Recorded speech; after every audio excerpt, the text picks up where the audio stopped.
Bonjour à tous, alors aujourd'hui on attaque le chapitre sur les fonctions dérivées. On a travaillé beaucoup le nombre dérivé avec les limites, là on arrête les limites, on passe à quelque chose de beaucoup plus pratique et qui va vous servir, on va dire beaucoup plus, en première et en terminale. Vous reverrez beaucoup de limites en terminale, mais là pour l'instant on va faire une petite pause parce que maintenant les nombres dérivés on les obtient en utilisant des formules générales qu'on a démontrées bien sûr grâce aux limites et qu'on aura d'utiliser les fonctions dérivées. Et là on va s'attaquer à la fonction donc carré. Notre fonction, donc c'est la fonction carré définie sur R par f de x égale x2. On vous demande une équation de la tangente t, donc AC, la courbe de f, donc dans un repère aussi au point d'abscisse 3. Je rappelle qu'on ne lit pas la tangente en 3, mais la tangente au point d'abscisse 3. Et maintenant, on a vu les fonctions dérivées, donc on ne fait plus de travail avec les limites. On sait que donc la fonction carré, donc on sait que f, on sait qu'elle est dérivable sur R, et pour tout x, on sait que le nombre dérivé en x, c'est 2 fois x. Donc f' de x égale 2x. La dérivée de la fonction carré, c'est la fonction qui à x associe 2x, le double.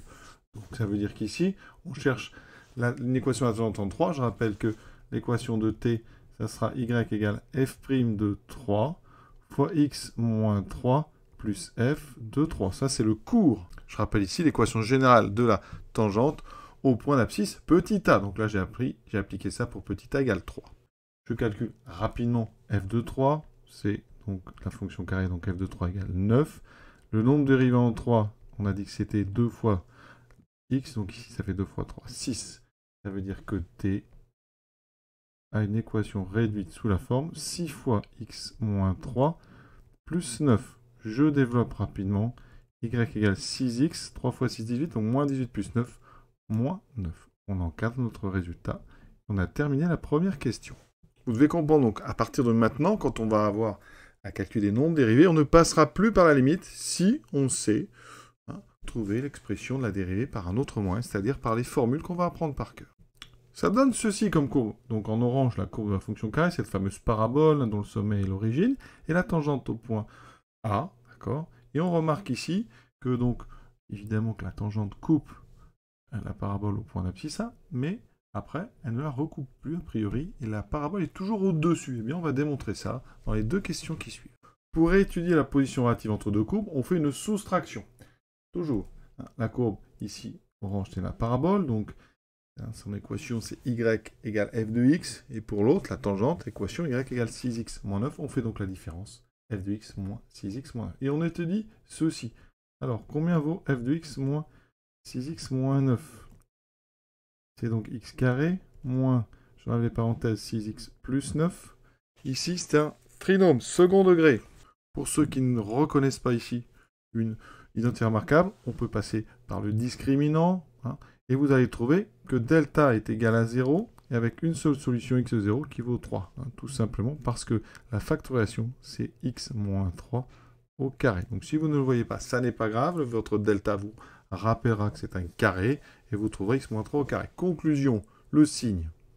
Eh bien, on a donc un delta égal à 0, ça veut dire une seule racine. Donc notre expression est toujours du signe de A, donc toujours positive ici, avec un 0 au niveau de x égale 3. Voilà. Graphiquement, la parabole de cette soustraction représente cette fonction, elle est comme ceci, au niveau de 3. Voilà.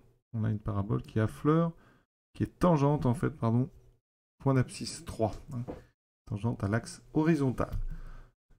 On a donc un signe qui est strictement positif, sauf en 3 où cela s'annule. On va dire la position de C par rapport à T. Je rappelle que donc C, c'est la courbe d'équation y égale f de x. T, c'est la courbe d'équation y égale donc 6x moins 9. On sait que pour tout x, ici, donc différent de 3, f de x est donc, enfin, supérieur strictement à 6x moins 9.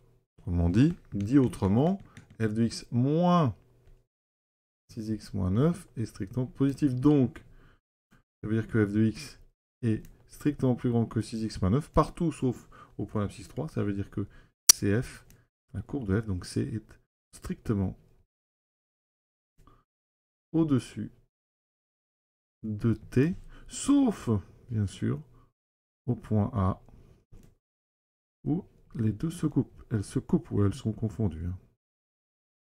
Voilà, et c'est bien ce qu'on avait trouvé sur GeoGebra.